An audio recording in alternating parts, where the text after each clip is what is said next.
শিশু পাচার কাণ্ডে যে চাঞ্চল্যকর তথ্য উঠে আসছে, খোঁজ পাওয়া যাচ্ছে না ৯ আবাসিকের। হোমে ৩০ জন আবাসিক থাকার কথা ছিল এবং সেক্ষেত্রে হোমে ২১ জন আবাসিককে পাওয়া গিয়েছে, বাকি ৯ জন নিখোঁজ, এমনটাই জানালেন জলপাইগুড়ির জেলা শাসক।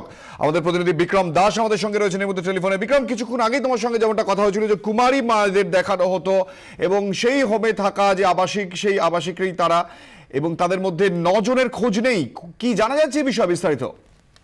দেখো, আশ্রয় হোমে গতকাল এসডিও এবং বিএসডিডব্লিউ এরা তল্লাশি অভিযান চালায় এবং সেখানে যেটা জানা যাচ্ছে যে ৩০ জনকে কিন্তু এনরোলমেন্ট করা ছিল। কারণ এই আশ্রয় হোমে যেটা নিয়ম ছিল যে সাবালক মহিলা তারাই কিন্তু থাকবে, যারা প্রাপ্তবয়স্ক মহিলা তারাই থাকবেন, এবং সেই অনুযায়ী ৩০ জনের এনরোলমেন্ট করা ছিল, যেই ৩০ জনের থাকার কথা এই আশ্রয় হোমে। কিন্তু সেটা যেটা দেখা গিয়েছে গতকাল তল্লাশি অভিযান চালিয়ে যে ২১ জনকে খুঁজে পাওয়া গিয়েছে এই আশ্রয় হোম থেকে।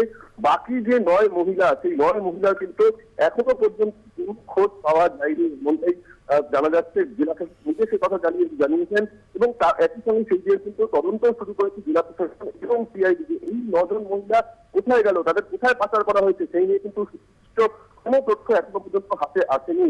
এর পাশাপাশি কিন্তু জানা যাচ্ছে যে এই হোমে যেহেতু শুধুমাত্র সাবালক যারা মহিলা তারাই থাকতে পারেন, অন্য নাবালক বা চাইল্ড তারা কিন্তু থাকতে পারেন না। কিন্তু দেখা গিয়েছিল যে এখান থেকে ৪ জন নাবালক যারা মেয়ে তাদেরকে উদ্ধার করা হয়েছে, যাদের মধ্যে ২ জনকে তাদের বাবা ছেড়ে দিয়ে দিয়েছিল এবং ২ জনকে দার্জিলিং ডিস্ট্রিক্ট থেকে পাঠানো হয়েছিল।